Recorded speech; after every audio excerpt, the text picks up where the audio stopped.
Allez, on continue en basketball, on va descendre de quelques divisions et on va accueillir Amandine Gilson sur le plateau de Start qui fait partie de notre équipe des sports, qui d'habitude est sur le terrain.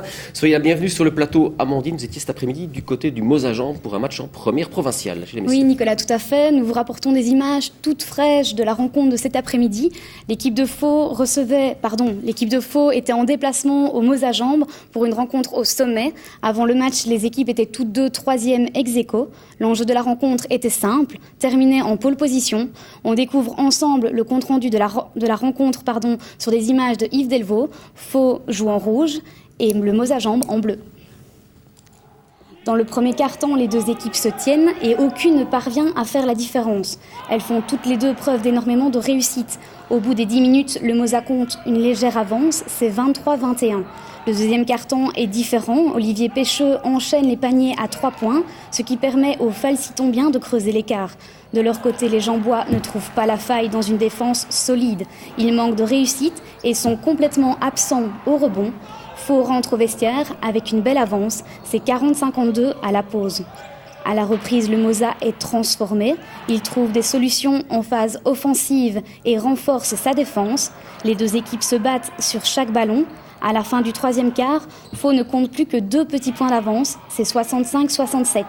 Il ne reste que 10 minutes aux équipes pour faire la différence. À 4 minutes de la fin de la rencontre, les Jambois reviennent au score 77-77 avant de finalement devancer Faux. Les dernières minutes sont très tendues. Le Moza enchaîne les paniers tout en empêchant Faux de marquer.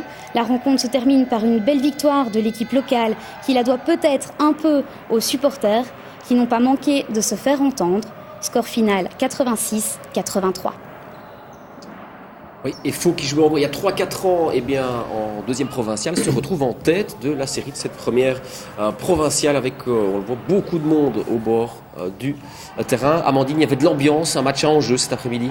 Il y avait vraiment une très très bonne ambiance et jusqu'au bout, on n'a pas su se douter de qui allait remporter cette rencontre. On le voit, les supporters du Mozajambe étaient vraiment très très supporters aujourd'hui. Ok, un petit mot peut-être sur les réactions d'après-match. Oui, tout à fait. Donc on a rencontré les deux coachs, celui de Faux et celui du Mozajambe. Et le meilleur marqueur de ce match, je vous propose de tout de suite voir ça en image. Très serré du début à la fin de la rencontre. Qu'est-ce qui a fait que finalement Faux a perdu cette rencontre ? À mon avis, un peu de lucidité, certainement sur la fin. Ils ont joué avec 8 joueurs, on n'a pas réussi à les mettre en problème de faute, ils ont très bien joué. Fait une très belle première mi-temps, 52 points marqués devant, c'était bon. Je savais que ça ne durerait pas 40 minutes comme ça, parce qu'on était bien en shot. On cale un peu offensivement, on manque d'intelligence et on fait trop de fautes. Donc on met beaucoup de fautes et ils sont bien lancés francs. Donc voilà, genre de match, ça se joue sur pas grand-chose. C'est un petit peu court alors qu'on avait plus de rotation qu'eux, donc c'est un peu dommage. À la mi-temps, on a 12 points. Je pense qu'à un moment, on en avait presque 20 de retard. On revient à 12. J'ai dit aux joueurs, il n'y a rien de fait. Ils ne pouvaient pas continuer à shotter comme ça. Je dis, ça dure 40 minutes un match. Et on est revenu en équipe petit à petit. Et je crois que la pièce, elle pouvait tomber d'un côté comme de l'autre. Vous êtes le meilleur marqueur de ce match avec 21 points à votre actif. Quel bilan faites-vous de cette rencontre ? Déjà, bilan collectif d'abord, parce qu'on l'a vu à chaque match, on peut avoir n'importe qui peut faire ce que j'ai fait aujourd'hui. Et donc ça, c'est vraiment bien. On peut se reposer sur les coéquipiers. On n'est pas beaucoup, mais on a vraiment la rage de vaincre et ça fait plaisir. Chaque match se joue comme ça depuis le début de l'année, donc c'est vraiment un plaisir.